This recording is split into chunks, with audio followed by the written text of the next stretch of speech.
Тем временем в Ухте за последний месяц дети в школах и садах города стали меньше болеть ОРВИ и ковидом. Об этом заявили в городском управлении образования. Так, на сегодняшний день в городе нет ни одной школы и детского сада, полностью закрытых на карантин или переведенных на дистант.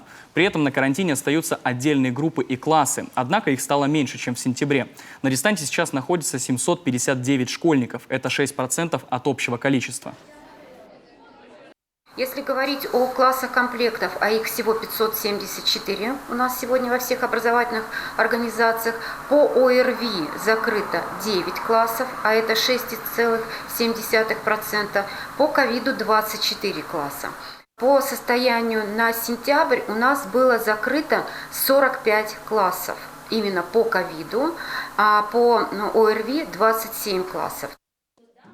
В 46 детских садах Ухты из 362 групп на сегодняшний день 6 закрыты на карантин по ковиду и 5 по ОРВИ в одном учебном заведении. В сентябре их было 19. Чтобы школа ушла на карантин или удаленку, заболеваемость должна составлять не менее 20%. В отдельных классах и группах для перехода на дистант необходима 30% заболеваемость. При этом в случае заболевания ковидом даже одного человека в классе или группе на карантин уходит весь класс.